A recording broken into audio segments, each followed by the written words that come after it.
Quand on conduit sous la pluie, on doit faire attention à notre vitesse, que ce soit la nuit ou le jour, mais la nuit c'est encore plus important car la visibilité est réduite. Plus la pluie est intense, plus on doit ralentir. Les essuie-glaces créent parfois une bavure sur le pare-brise qui, rajoutée aux lumières ambiantes et aux lumières des autres véhicules, rendent la route plus difficile à voir.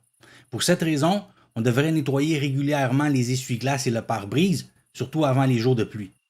On essaye le plus possible de ne pas les nettoyer avec les doigts, car ils peuvent laisser des traces de graisse qui vont se retrouver sur le pare-brise.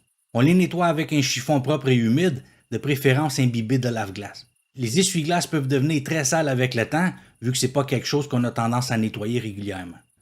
Ensuite, on les laisse debout. Vous allez voir pourquoi à la prochaine étape. Pour nettoyer le pare-brise, on pourrait utiliser un nettoyant pour vitres, mais on a déjà du liquide lave-glace dans la voiture. Ça s'appelle lave-glace après tout, donc on peut utiliser ça. Et c'est pour ça qu'on a laissé les essuie-glaces debout. Pour que quand on va asperger le pare-brise, il n'essuie pas le liquide. On asperge le pare-brise en tirant vers nous sur le levier d'essuie-glace, puis on l'essuie, et un truc ici est d'utiliser du papier journal. En passant, du liquide lave-glace et un chiffon propre sont deux choses que l'on devrait avoir dans notre véhicule en tout temps. Si nos essuie-glaces et pare-brise sont déjà sales et la pluie est légère, on met les essuie-glaces en mode intermittent au lieu d'en mode continu. De cette façon, la bavure va disparaître plus vite. La pluie va avoir tendance à s'accumuler aussi sur les autres fenêtres, et là où c'est le pire, c'est sur les fenêtres latérales et les miroirs.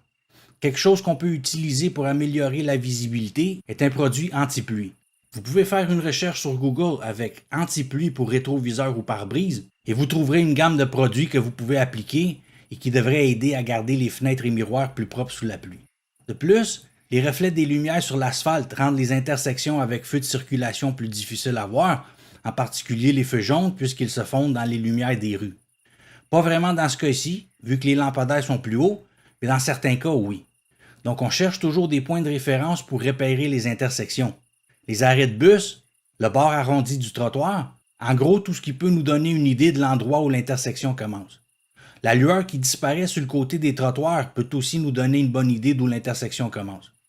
Tout ça est instinctif pour les conducteurs expérimentés, mais ça cause souvent des problèmes avec les débutants.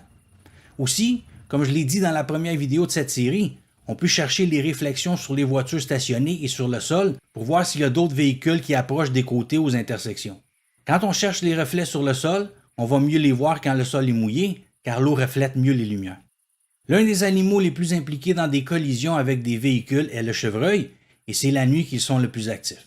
Ce qu'on doit faire dans le cas où un d'entre eux surgit devant nous est difficile à déterminer, parce qu'on ne sait jamais où et comment ils vont apparaître. La réaction que la plupart des gens vont avoir dans cette situation est de donner un coup de volant, mais ça pourrait être dangereux pour plusieurs raisons.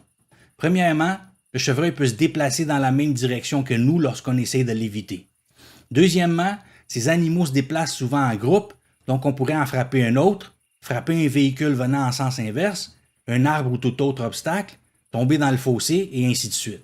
Donc la meilleure chose que l'on puisse faire est de prévenir. On allume nos feux de route si c'est sécuritaire de le faire. De cette façon, leurs yeux vont mieux réfléchir la lumière, ce qui va nous permettre de voir l'animal de plus loin. On réduit notre vitesse au besoin et on balaye visuellement constamment les côtés de la route d'où il pourrait sortir, surtout quand on voit des panneaux comme celui-ci qui indiquent que l'on approche d'une zone où il y a une plus grande probabilité qu'il y en ait. Si on conduit sur une route à 3 voies ou plus, on essaie de rester dans l'une des voies du milieu, si c'est permis par la loi à l'endroit où on conduit, dans ce cas-ci, celle du centre. Ça va nous laisser plus de place pour les voir et réagir. On doit être particulièrement attentif pendant les mois d'octobre à décembre parce que c'est leur saison de reproduction. Et quand ils cherchent l'amour, ils sont plus distraits et ont tendance à être moins conscients de ce qui se passe autour d'eux. Comme nous autres les êtres humains finalement, même chose. Si un chevreuil devant nous est ébloui par nos phares, il risque de rester là à nous regarder et ne bougera pas du tout. On pourrait être tenté d'éteindre les lumières pour arrêter de les aveugler, mais ça pourrait être évidemment très dangereux car on deviendrait à peine visible pour les autres conducteurs. Ce qu'on peut faire, c'est faire signe de lumière et de klaxonner plusieurs fois. Ça pourrait leur faire peur et les faire éloigner. Et en passant, si jamais on en frappe un, on doit avertir les autorités. Ne pas le faire pourrait entraîner de lourdes amendes et beaucoup de points de démérite à certains endroits. Il en va de même pour les autres animaux de grande taille, comme les orignaux, les ours et ainsi de suite. Même les gros animaux domestiques comme les chiens. Et en parlant de chiens, on va en croiser aussi la nuit, ainsi que des chats, en particulier dans les zones résidentielles. Pour une raison quelconque, ils ont tendance à sortir souvent la nuit. Alors soyez attentifs, soyez prudents et bonne route.